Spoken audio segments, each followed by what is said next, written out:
Tu reprends conscience au cœur de la nuit. Tes vêtements en lambeaux sont couverts du sang de tes victimes. Une bile acide te ronge l'estomac. Ton corps est lacéré d'entailles. Au loin, un clocher sonne les 12 coups de minuit. Tu entends les cris d'une foule en colère, jurant de te faire la peau. Après des jours de pistage, tu touches enfin au but. Épuisé par une traque qui n'a que trop duré, tu suis les empreintes laissées par la bête immonde qu'il te faut tuer. Le monstre que tu chasses est là, à quelques mètres, déformé par les stigmates de sa malédiction et couvert de sang humain. Que la chasse commence.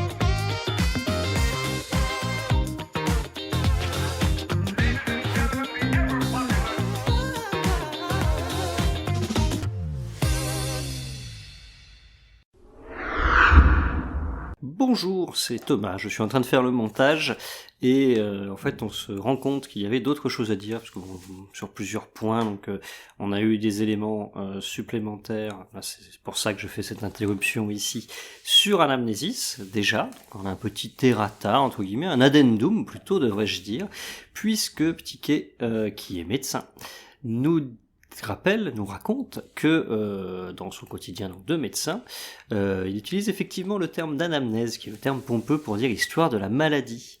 Et donc ça décrit l'interrogatoire, le questionnaire d'accueil du patient à l'entretien pour déceler des signes, des symptômes, qui permettent aux médecins d'élaborer leurs hypothèses diagnostiques. Ça leur permet de déterrer un peu l'histoire et l'invisible pour étayer leur théorie. Voilà ce que nous dit Ptiquet, et c'était très intéressant, donc il était plutôt pertinent de le rajouter. Et je vous laisse avec le début de l'épisode. Je vous spoil un petit peu en disant qu'on va se revoir pendant cette... Enfin, vous allez m'entendre de nouveau pendant cet épisode. Bonjour à tous et bienvenue dans ce 7e épisode du podcast Du bruit derrière l'écran, le podcast inclusif qui parle de jeux de rôle sans y jouer. Ici, on n'a pas peur de froisser les Jean-Michel réalistes et en genre tout au féminin. Quand on y pense, comment vas-tu, Alice ? Bien, ça va très bien. Plein de... Pas de projets, parce que les choses importantes, si elles évoluaient, ça se serait, bien sûr. Mais les choses moins urgentes progressent quand même, ça c'est très cool. J'ai notamment remis au goût du jour toute ma grammaire inclusive, petit tableau avec comment professionnaliser. C'était très cool. Et puis, revitalisation aussi d'un point de vue jeu de rôle, et ça c'est toujours très très bienvenu. Ah bah oui, c'est super. Je ne pousserai pas la curiosité jusqu'à demander d'où vient cette revitalisation, parce que peut-être qu'il y a des choses que tu n'as pas envie de me dire, de dire aux auditeuristes, mais je n'en pense pas moins, je suis intrigué, mais dans le bon sens. Moi, ça va, puisque tu le demandes, merci. Pardon, j'étais en train de... Je vérifiais que l'enregistrement marchait bien, pour te dire. Moi aussi, j'étais paniqué par rapport à ça. Mais moi, je t'entends, en tout cas, sache-le, donc il n'y a pas de raison que ça dysfonctionne d'un coup. Moi, ça va, écoute... pas mal de bousculade, mais dans le bon sens, côté jeu de rôle aussi, ce qui fait que notamment, là, l'épisode 7, ça aurait dû être un autre jeu, que j'avais voulu décaler à l'épisode 9, puis au final, l'épisode 9, ce sera encore aussi un autre jeu, donc l'épisode 7 initial, je pense que je le ferai beaucoup plus tard. Ça, c'est ce que j'ai vécu en début d'année, pour le coup. Encore en début d'année, techniquement, mais... Oui, c'est vrai que, techniquement, là, on est au mois d'avril, enfin, même pas techniquement, parce que l'épisode sort le 25, mais voilà, on est le 3 avril, si vous voulez tout savoir, hein, voilà, on est le 3 avril au soir, on enregistre ça, c'est incroyable, on est dans les coulisses, et ça tombe bien qu'on parle de coulisses, puisque on va y revenir un petit peu plus tard, enfin à la toute fin de l'émission en fait, mais J'annonce d'emblée, je pense pas qu'on fasse un très long épisode, sauf si on a plein de choses à dire sur des trucs. Moi j'ai écrit très très peu, et j'écris tout ce que je dis, contrairement à toi. Oui. Donc bon, voilà, ça va pas être long. Je te propose qu'on passe tout de suite aux indices, même si, bon, tu sais déjà de quel jeu on va parler aujourd'hui, Tout à fait. mais cela dit, ça ne te dispense pas de la désormais habituelle question de début. Qu'est-ce que tu ferais si tu savais que tu étais traqué ? J'essaierai de trouver un endroit pour me cacher. C'est une bonne solution, effectivement. Et pourtant, j'ai une bonne endurance, mais j'ai horreur de courir, donc... Ouais, je comprends. Après, être poursuivi, c'est une bonne motivation pour courir. Oui, c'est vrai. C'est quand même pas mal. Mais voilà. C'est aussi une bonne excuse pour courir n'importe comment et s'essouffler trop vite aussi. Aussi, ouais, tout à fait. Avec le méchant du film de slasher qui lui marche et se retrouve devant toi. Oui. Bon, allez, c'est parti. On lance les indices. On va parler aujourd'hui. Enfin, je vais parler, mais bon, tu connais aussi, donc on va parler aujourd'hui d'un jeu indé français, un jeu qui est très récent puisque il est sorti le 31 octobre 2023. Et oui, c'est Halloween. Que voulez-vous que je vous dise ? C'est un jeu qui se joue avec des jetons de couleurs différentes. Ce n'est pas Weavil. Puisque bon voilà, je préfère le dire, puisqu'on parle d'un jeu récent. C'est un jeu narratif d'opposition qui peut se jouer à deux, qui est calibré pour deux et qui peut jouer à plus en fait, mais bon voilà. Et enfin, c'est un jeu chronométré. Des exemples d'œuvres qui pourraient utiliser ce système, donc je sais très bien, on va dire que je tire sur la corde, mais Alien et surtout Aliens iraient très bien, chacun pour des raisons différentes que je vais peut-être pas m'amuser à détailler. Vous essaierez de faire les maths après, puis peut-être que vous y arriverez vous-même, qu'est-ce que vous voulez que je vous dise ? Sinon je ne peux pas ne pas penser à Bloodborne, ça m'étonne d'ailleurs que ce ne soit pas dans les inspirations du jeu, puisque la thématique du jeu me fait penser à Bloodborne automatiquement. Alors même si techniquement le côté opposition est plutôt déséquilibré dans Bloodborne, ce qui n'est pas le cas ici, forcément. L'auteur du jeu cite en revanche Darkest Dungeon, Hades, s'il faut le dire correctement, et Raven's Watch. 3 jeux indés qui sont très cool, très différents, et en fait, au final, oui, je comprends pourquoi il les cite, mais je trouve que pour autant, on ne pourrait pas utiliser ce système de jeu pour jouer à ces jeux. Ouais, d'ailleurs, Hades, je vois pas trop. En fait, c'est le côté roguelike, le côté d'Ian Retry, qui lui le met en avant, puisque on peut en parler un tout petit peu, mais voilà, on est sur un jeu chronométré, les parties durent 1 heure, et au bout d'une partie, si tout s'est pas passé comme on a bien voulu, on peut relancer une. C'est vraiment ce côté-là qu'il a voulu émuler, et c'est pour ça, du coup, alors moins pour Darkest Dungeon, mais Hades et Raven's Watch, pour la peine, correspondent très bien à cette règle-là, puisque Raven's Watch, une partie, ça dure une 40aine de minutes. Ouais.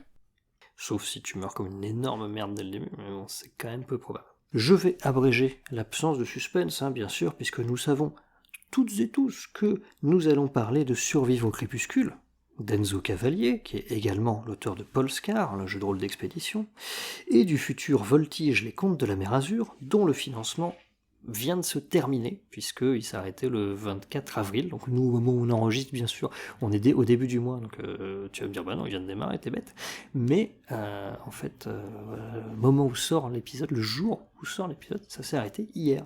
C'est à croire que la période d'incubation du financement a été prévue pile pour qu'on puisse pas en faire la publicité dans l'épisode, tu vois. Exactement, et je pense vraiment que Enzo Cavalier veut me contrarier, et ça va être un truc récurrent de cet épisode, je tiens à le dire. C'est encore moi, le Thomas du banc de montage. Je voulais juste vous dire qu'en fait, aujourd'hui, là, le 18 avril, Enzo Cavalier a décidé de prolonger le financement participatif de Voltige jusqu'au 30 avril. Donc en fait, si vous écoutez cet épisode le jour de sa sortie, vous pouvez toujours participer au crowdfunding de Voltige. Voilà, c'était juste pour vous dire ça. À tout à l'heure pour une nouvelle interruption. Bon, on va passer au principe du jeu. Le jeu met en opposition une chasseuse et une bête. Il est difficile de savoir qui est la proie de l'autre, tant l'équilibre va être malmené en permanence. Au niveau PJ, Un personnage est défini par son archétype, donc chasseuse ou bête, une force qui est un atout à usage unique et éventuellement une faiblesse, une faille à usage unique aussi. Les personnages possèdent 5 points de vie.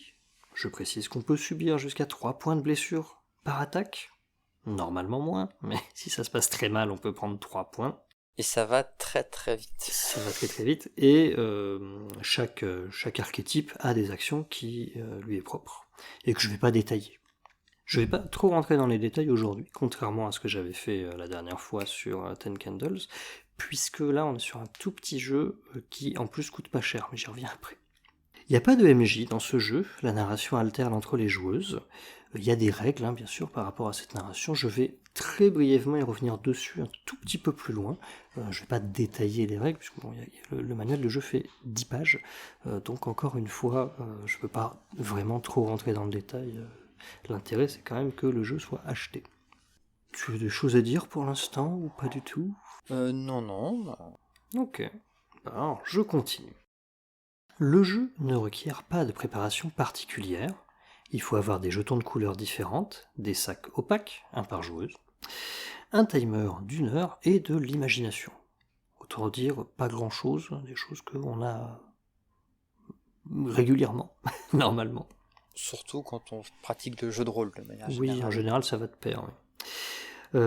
Là, il faut seulement réfléchir un petit peu à son personnage, c'est-à-dire quelle va être son enveloppe une fois qu'on a notre archétype, voilà un peu la silhouette, un peu le nom, voilà, force, éventuellement la faiblesse, tout ça. Il faut qu'on réfléchisse collectivement au cadre qu'on veut mettre en place. Le jeu se veut initialement dark fantasy dans ses thèmes, mais on peut tout à fait en faire une aventure victorienne, moderne, voire de science-fiction. Avec Alien, au hasard, voilà.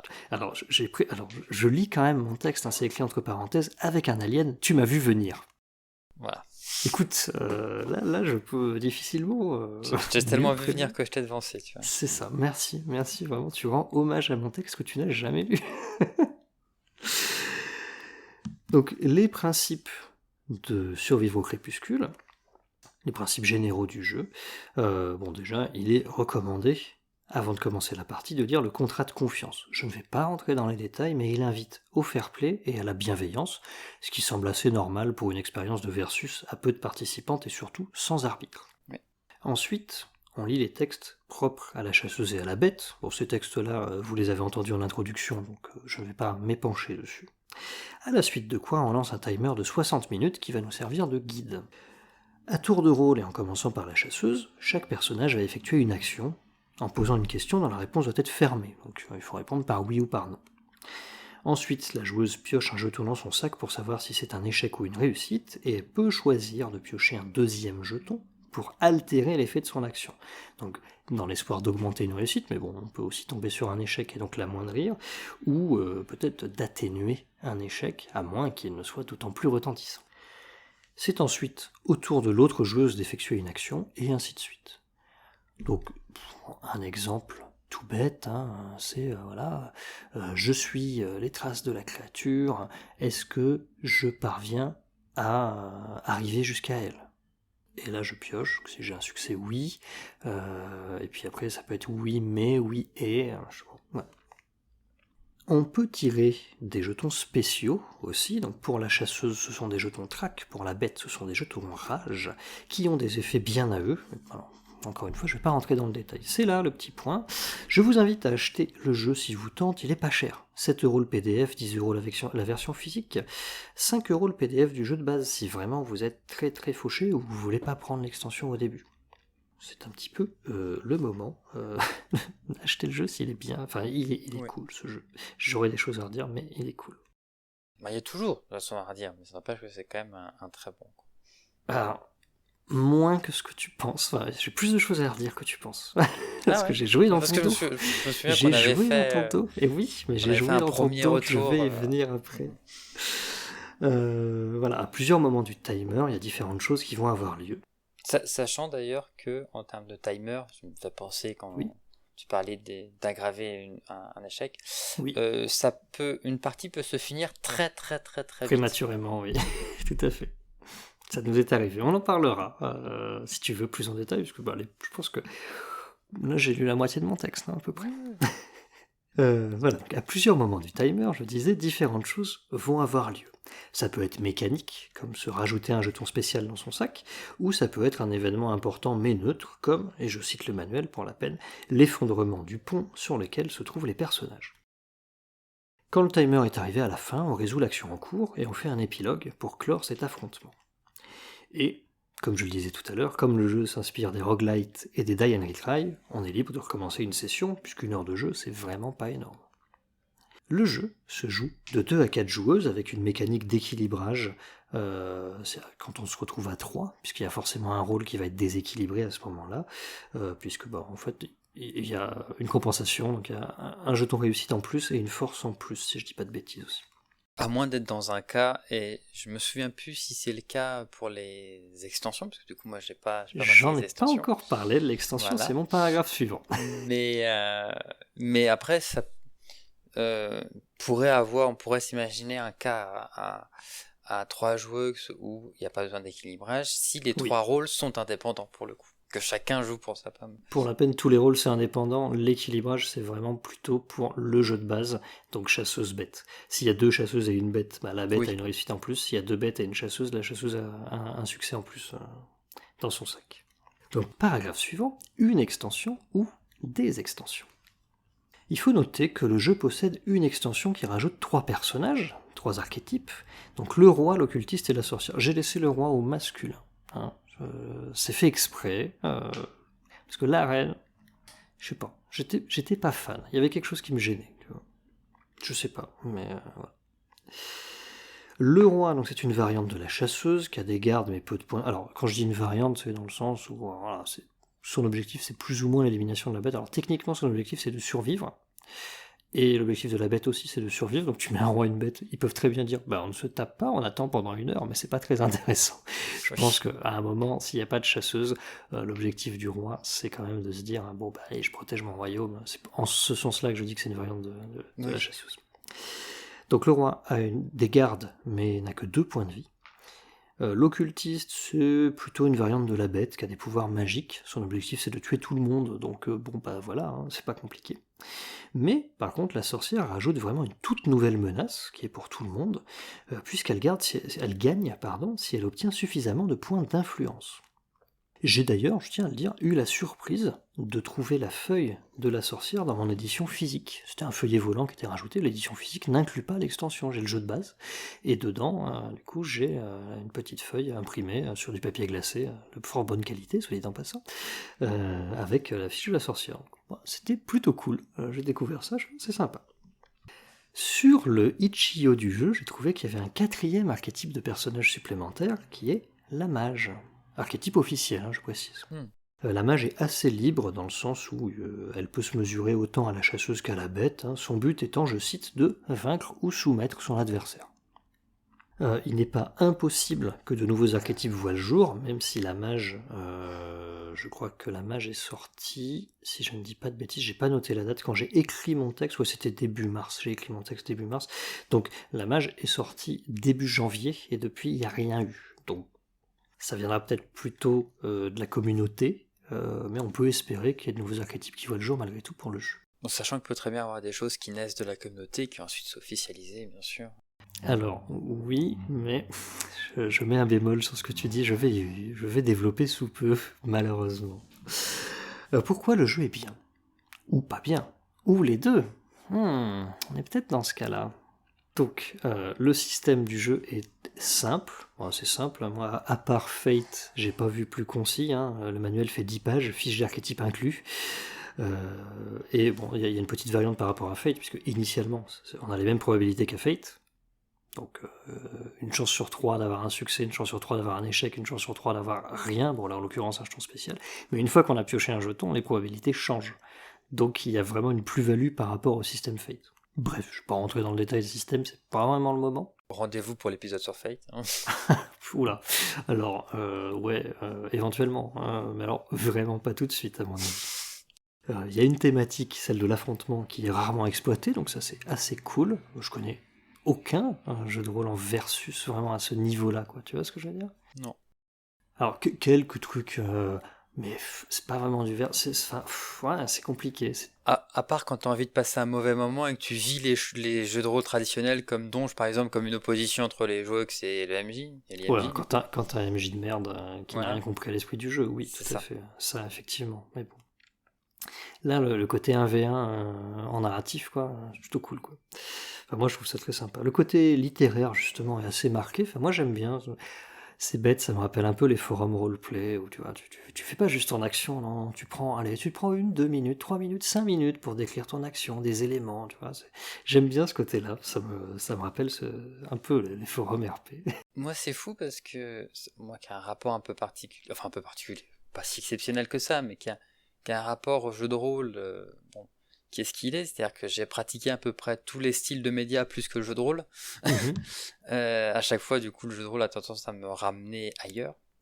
Et c'est vrai que d'un point de vue gameplay, ça n'a rien à voir, alors, rien du tout. Mais en termes de vibe, en termes d'ambiance, alors notamment dès qu'ils sont évoqués l'extension qui derrière apporte beaucoup plus de complexité, ce jeu du début à la fin me fait toujours penser au loup-garou de tierce-lieu. Il y a un petit peu ça, ouais, je suis d'accord. Notamment avec alors ce côté un peu méta, une réflexion un peu méta avec ce côté, oui bon le jeu de base il est ce qu'il est, bon, voilà. Mais il y a l'extension qui rajoute des trucs vachement plus fun et complexes et qui rajoute de la complexité. Alors, on parle des loups-garous de Tire-Solieu, on est d'accord là. Bah, Oui, oui, non, mais le jeu de base il est sympa, mais l'extension rajoute de la complexité. oui, Je précise le sujet parce que oui, bien sûr. voilà. Donc, si on parle des loups-garous de Tire-Solieu, je suis plutôt d'accord. Même si je recommande plutôt Loup-garou pour une nuit, qui est beaucoup plus sympa. Oui, qui est une variante, effectivement, Oui. qui est plus digeste et plus facilement mettée en place. Bah, t'es surtout obligé de jouer stratégique, tu peux pas faire de la merde, et ça dure pas 5 heures. Donc, Voilà. beaucoup d'avantages à Loup-garou pour une nuit. Tu avais autre chose à dire, parce que je t'ai un peu coupé, du coup. Non, non, non. Non. Ok. Tout ça pour dire que Survivre au crépuscule, c'est un jeu de rôle qui ne ressemble à aucun autre, et encore moins avec les magnifiques illustrations d'Enzo Cavalier. Je l'ai acheté sur un coup de tête. Bon, vu son prix, c'est pas non plus étonnant. C'est sûr qu'il aurait coûté 40 balles, j'aurais peut-être hésité. Hein. Je n'avais même pas, ne serait-ce que pris le temps d'écouter un actual play. On l'a testé dans la foulée, peut-être le lendemain, même si je m'abuse. Hein. 2 jours, je crois. Enfin, Ouais, 2 jours après que je l'ai. Bon, enfin, bon. Oui, c'est probablement. Et bon, même si ton dernier point de vie est tombé de façon un petit peu anticlimactique, la partie a été super riche et assez bien rythmée. En tout cas, c'est vraiment le sentiment que j'avais eu. Je sais pas ce que toi. oui, si, il y avait un côté, une frustration justement. Ouais. Je sais pas si ça s'est senti tout dans ces épisodes, parce que la moitié de mes interventions étaient pour dire que ça peut se finir assez vite. Tu as fait une partie de ce jeu. Moi, j'en ai fait 2 de plus et je vais y revenir un petit peu après. Je pense aussi que c'est le genre de jeu qui peut aller vraiment dans l'émotion si on choisit d'aller de ce côté-là. Et ça peut être intéressant, parce que vu que c'est de la narration partagée, alors certes en opposition, mais qui est très coopérative, en tout cas cette narration est coopérative, l'action est en opposition, mais la narration est très coopérative. Et je pense que si tu décides d'aller dans un truc, je vais te dire un secret du coup, puisque moi je jouais la bête. Mhm. Non, c'est toi qui jouais la bête. Je jouais la chasseuse. Oui. Hein. Ouais. Si les rôles avaient été inversés, j'avais prévu, si toi tu jouais la chasseuse et moi la bête, qu'une fois que tu tuais ma bête, j'aurais franchement fait un loup-garou assez classique hein, pour la peine. Je reprenais mon apparence humaine et j'étais la sœur de ton personnage. Et ça aurait fait un épilogue incroyable, je pense. C'est vrai. Mais voilà, j'ai cette idée-là, donc toutes les personnes qui entendent cette émission, je ne pourrais pas jouer à ça avec vous, désolé. Ça va vous ruiner la surprise, mais bon, c'est pas grave. Ouais, je coupe 2 secondes. Si jamais on n'arrive pas à retenir, on le coupera au montage, hein, bien sûr. Mais on me disait qu'il n'y avait pas de jeu comme ça, mais il y a quelques mois, peut-être années, on n'avait pas joué tous les deux à un jeu aussi qui était en opposition, un jeu de rôle qui était en opposition. Alors oui, mais on a joué à Murderous Ghost. Oui, c'est ça. Mais alors c'est en opposition, mais il y a un MJ et une joueuse. C'est vrai, je vous ai canon le rôle de la musique, oui. Voilà, donc ouais. Enfin, c'est en opposition, mais enfin oui et non quoi. C'est l'environnement et puis c'est un double PBTA. C'est assez rigolo comme jeu. Un jour on en parlera peut-être vite fait. Hein. Ça pourrait être sympa. Je vais mettre quand même un petit bémol concernant la clarté des règles. Bon, Bon, d'abord, hein, pour les jetons spéciaux qui ont gêné les joueurs de l'actual play de jeudi JDR, parce que oui, j'ai fini par écouter un actual play avant qu'on joue. En l'occurrence, ils ne savaient pas quoi faire des jetons spéciaux, donc très courage, tirés lors de la résolution d'une action, parce que pour eux, qui attendaient une réussite ou un échec, bah, ça ne répondait pas. Est-ce que mon attaque touche ? Rage. Ah, mais ça veut dire quoi ? Bon, alors, si on me demande mon avis, c'est nous ce qu'on a décidé dans toutes les parties que j'ai faites, mais dès la nôtre, on prend une logique vraiment binaire d'ordinateur. C'est, ok, j'ai pioché un jeton spécial, bah, c'est ni un succès ni un échec, donc je résous l'effet du jeton spécial, puis je pioche pour savoir si c'est un succès ou un échec. Parce que sinon, effectivement, et je précise, ce n'est pas écrit dans les règles. Alors, les règles font 10 pages, dont 4 pages de fiches de personnage. Donc les règles font 6 pages. Donc c'est sûr que tu peux pas avoir un wording ultra clair sur tout, mais quand même, il y a un petit problème là-dessus. Ouais, mais si on va par là, ça mangeait pas de pain d'avoir une 11e page et un wording plus clair, tu vois. Alors oui et non, puisque le but c'était d'avoir une édition physique et un livret ou un livre, il faut que ton nombre de pages soit un multiple de 4. Bah oui, mais c'est dans les... Et oui, c'est l'ancien imprimeur qui te parle. Toujours par rapport à la clarté des règles, enfin, on va aller un petit peu au-delà de ça, puisque bah, moi, quand j'ai pu tester l'extension, je me suis rendu compte qu'il y avait des choses assez surprenantes dans les fiches de rôle. Par exemple, on ne sait pas de quoi est composé le sac de la sorcière. Parce que tous les sacs ne sont pas composés de la même manière. Alors par exemple, donc voilà, je l'ai dit tout à l'heure, hein, chasseurs et bêtes, ils ont chacune un sac avec 2 jetons de chaque, donc 2 jetons spéciaux, 2 jetons réussites, 2 jetons échecs. Ok. Ah, tu dis en termes de jetons, du coup ? En termes de jetons, et la composition du sac, c'est les jetons. Ouais. Le roi, par exemple, il a 2 jetons réussites, 2 jetons échecs et 5 jetons spéciaux. Le mage, il n'a qu'un seul jeton spécial au départ. Et bien la sorcière, on ne sait pas. Sachant que son objectif, c'est d'avoir un total de nombre de jetons spéciaux pour niquer la gueule de tout le monde à la fin, et ben on ne sait pas si par un 0, 1, 2, 8, on ne sait pas. Ce qui est un tout petit peu un problème mécanique. Mais il y a pire. Il y a pire, puisque l'occultiste il possède une aptitude qui ne possède aucune contrepartie. Et c'est pas une aptitude de merde qui sert à rien, hein. C'est si tu fais une réussite, tu voles un jeton spécial à ton adversaire. C'est-à-dire tu lui enlèves un jeton spécial, et toi tu te rajoutes un jeton spécial à toi. Mais... À chaque fois que tu fais une réussite, selon le wording de la carte, enfin selon le wording du rôle, c'est ce qui est écrit. Chaque fois que tu tires une réussite, tu fais ça. Mais ça n'a aucun sens. Ah. Des remarques ont été faites à l'auteur à ces propos, par moi donc bien sûr, mais aussi plus d'un mois plus tôt, donc début février, par un des 2 joueurs de jeudi JDR. Le 8 février, j'ai noté la date. Et rien, pas de réponse de l'auteur, que bon alors, il est sans doute occupé à planifier son prochain jeu, un Voltige, qui a l'air franchement excellent. En 2 mots, Porco Rosso de Ghibli, en PBTA. Oh. Voilà. Et donc, je dis pas que c'est forcément le cas, même si j'ai un petit élément en plus qui va dans ce sens-là, mais bon, ça donne en tout cas l'impression que l'auteur est conscient que le jeu a des failles, mais qu'il n'a pas du tout prévu de les corriger. C'est dommage.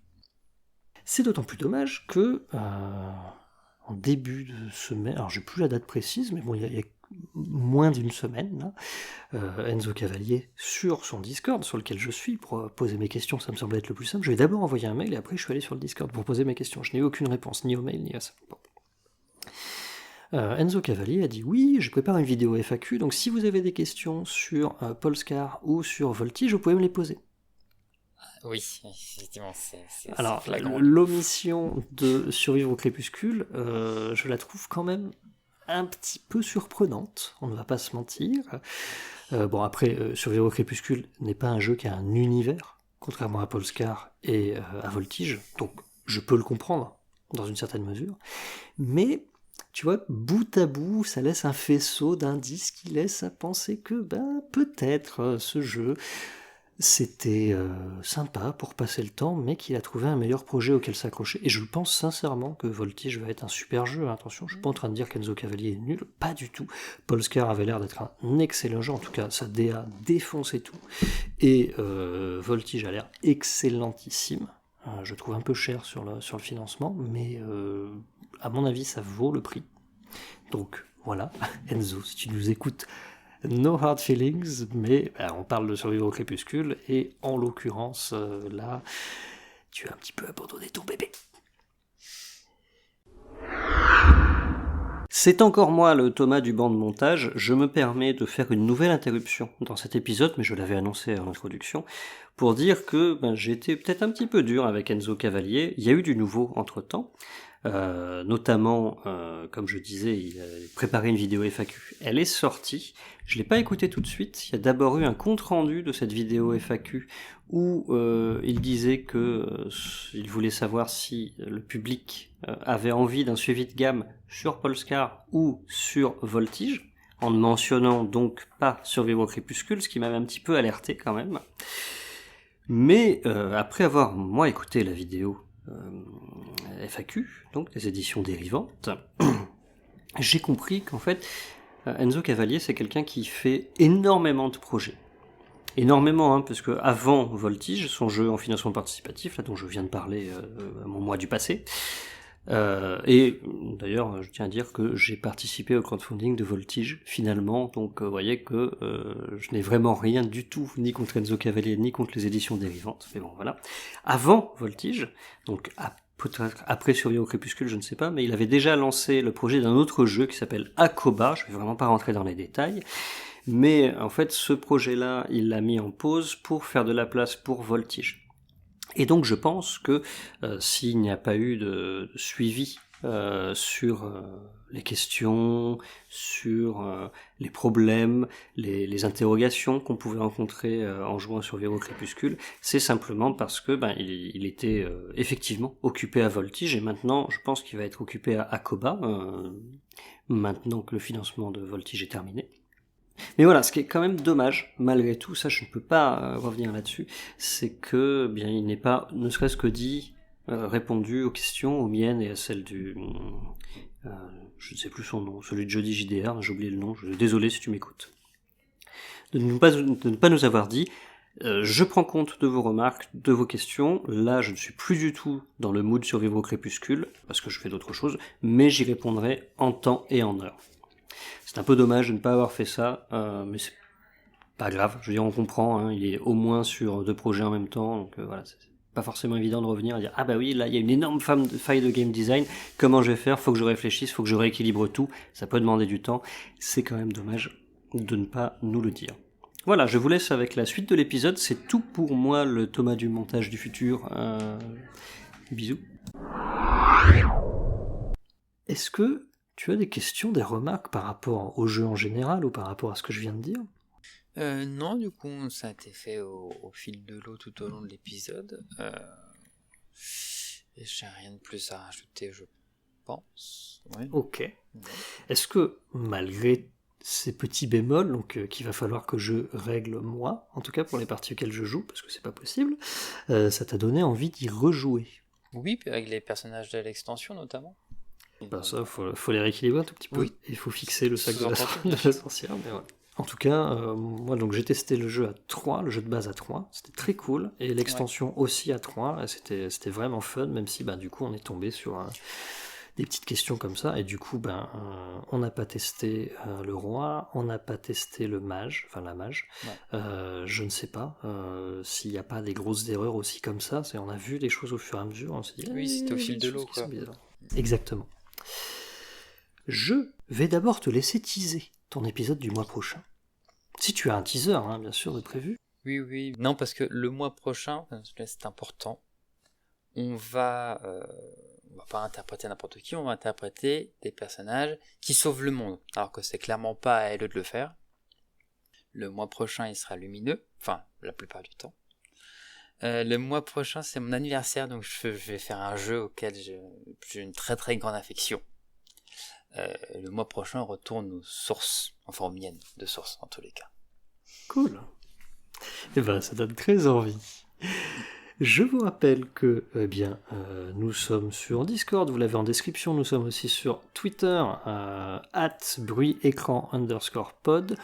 On est aussi sur Facebook, mais c'est juste pour les quelques personnes qui n'ont que Facebook. On s'en sert pas énormément, je vous avoue. Mais on verra vos messages. Et le Discord, allez-y, allez-y, c'est important, puisque, à partir de cet épisode-là, même incroyable, nous répondons à vos questions. On avait un petit peu la flemmasse de faire un épisode FAQ, parce qu'on n'avait pas envie de sortir un épisode qui servait à rien, un épisode creux, un épisode vide, hein, selon tes mots, je crois, Alice. Et du coup, on s'est dit, en fait, on va répondre à une question chaque mois. Donc on va choisir les questions, bien sûr, puisqu'on croule sous les questions. On en a une seule actuellement, donc voilà. Mais elle est très bien, donc du coup... franchement, elle est très bien, cette question. Donc, venez faire des parties avec nous dans le dos des uns des autres. Donc là, vous voyez, Alice a été incroyablement surprise de découvrir que j'avais fait 2 autres parties de Survivre au Crépuscule de mon côté. Et voilà, donc du coup, il faut venir sur le Discord pour faire ça. Et donc, sans plus attendre, nous allons passer donc à la question de Ptiquet. Pépito pour les intimes. Voilà. Je ne déconne pas. Hein. Qui nous demande, c'était quoi votre première partie de JDR? Est-ce que tu veux commencer à répondre à la question? Est-ce que tu veux finir de répondre à la question? Oui. D'autant plus que j'ai techniquement 3 réponses à cette question. Moi, je n'en ai que 2, mais vas-y. Parce que ma première partie de jeu de rôle, vraiment en tant que tel, chronologiquement, c'était quand j'étais en école d'ingénieur. Tous les jeudis après-midi, on se faisait ça avec des camarades de classe. Et c'était sur du homebrew en l'occurrence. Hein. C'était notre MJ qui avait fait sa propre tambouille. Voilà. Même au niveau des règles. Ouais. Et puis même d'univers, enfin voilà, c'était de la fantasy pour le coup, c'était de l'heroic fantasy, mais voilà, personnalisé. D'ailleurs, pour anecdote, je jouais quelqu'un qui faisait de la magie du sang et qui se battait avec un cimetière et un Warhammer, faute d'autres objets ressemblant à une faucille. Effectivement. Deuxième réponse possible à ça. La première fois que j'ai fait du jeu de rôle en ligne. Ouais. Moi, je vais dans ce sens-là, parce que moi, la plupart des jeux de rôle que j'ai fait sont en ligne, donc c'est pas négligeable. Et c'était aussi sur Homebrew. Voilà, avec quelqu'un que j'ai rencontré via le jeu de rôle d'ailleurs, qui après est devenu mon meilleur ami pour le coup, à cette période-là, en tous les cas. Et c'était un bout sur un univers pirate en l'occurrence. Fait maison très simple, surtout des sangs. Donc, ce qui changeait et ce qu'on a fait beaucoup de parties dessus, et ce qui m'a donné une certaine affection pour les univers de style pirate et autres, qui à la base m'intéresse pas du tout. Du coup, je regarde un souvenir positif rattaché à tout ça, à cette campagne. Ouais, c'est cool. Et enfin, la troisième réponse possible, c'est quelle est la première partie de jeu de rôle que j'ai fait sur un système qu'on pourrait parler dans cette émission typiquement, sur un système officiel ou quoi. Et la première partie que j'ai fait sur un système officiel, on va dire, c'était du Héros et Dragons. C'était même sur une campagne officielle, c'était sur la campagne Invincible, qui est la campagne sur laquelle je t'ai rencontré. Les personnes en commun qui nous mis en contact pour cette campagne justement. Et oui, quel souvenir. Écoute, moi de mon côté, je vais répondre à la question. La première partie de jeu de rôle que j'ai joué, c'était du Donjons et Dragons, je crois 3.5, mais c'était peut-être 3.0. Je devais avoir 13 ans peut-être, quelque chose comme ça. Moi j'apprenais à marcher du coup à ce moment-là à peu près.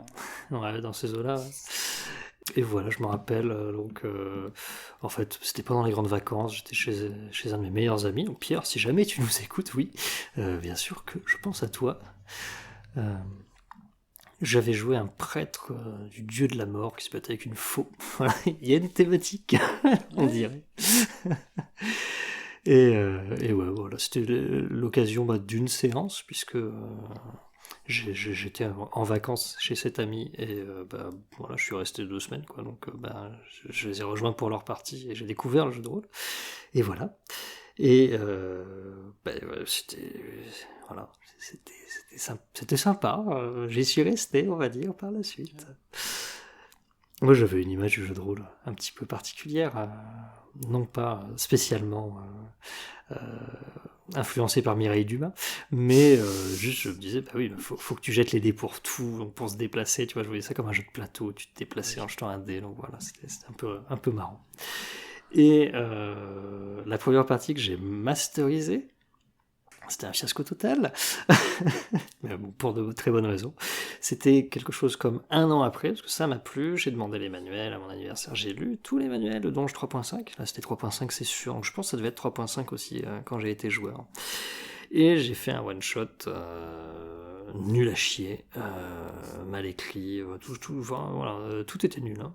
Je tiens à le dire, tout était vraiment pourri, donc ne désespérez pas, on peut quand même après faire des trucs bien, on a le droit de se tromper, et encore heureux.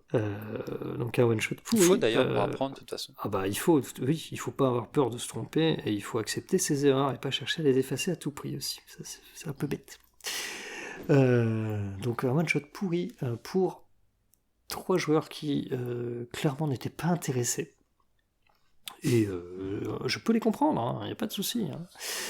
On était des joueurs de JRPG, donc je me suis dit, il y a peut-être un truc à faire. Et franchement, non, le roleplay, c'était vraiment quelque chose qui ne leur venait pas du tout spontanément. Donc voilà, ça a été compliqué. Moi, j'ai fait même pas la moitié de ce que j'ai prévu, sachant que je n'avais vraiment pas prévu beaucoup de choses.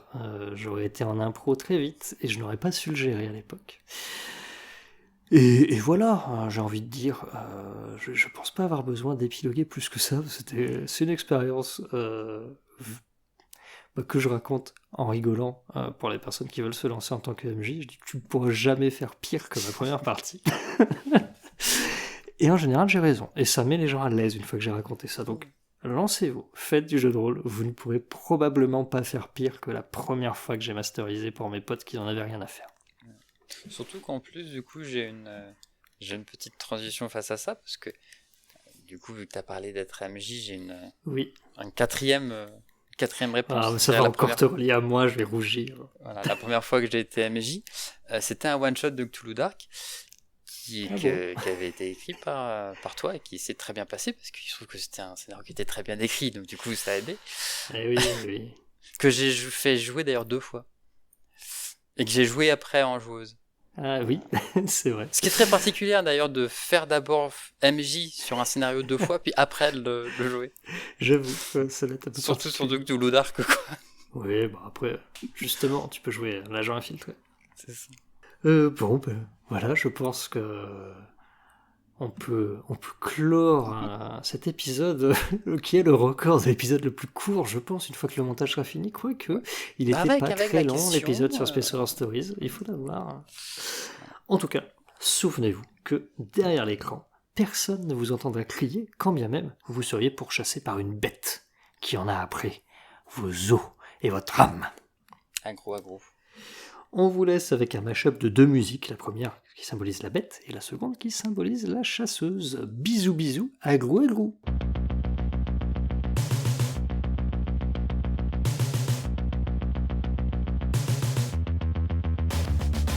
J'ai des projets pour nous deux, illégaux et belliqueux, réprouvés par le bon Dieu et presque tout le monde. Faire savoir aux rédactions et aux administrations notre amour pour la nation, mais surtout pour les bombes.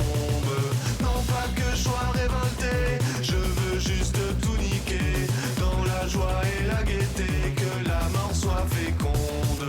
Mon amour, prends-moi la main, allons faire sauter des trains, crever des politiciens et cracher sur leur tombe. J'aimerais partir avec toi et brûler des églises, tous deux unis contre la loi et ceux qui nous méprisent. J'ai mis le feu à Notre-Dame pour te déclarer ma flamme. Je veux faire la mort avec toi.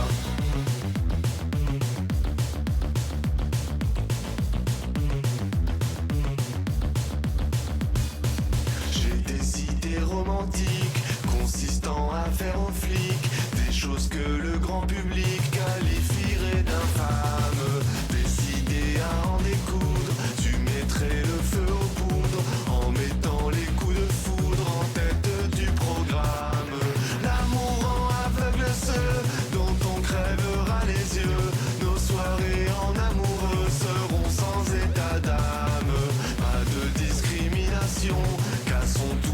exceptions.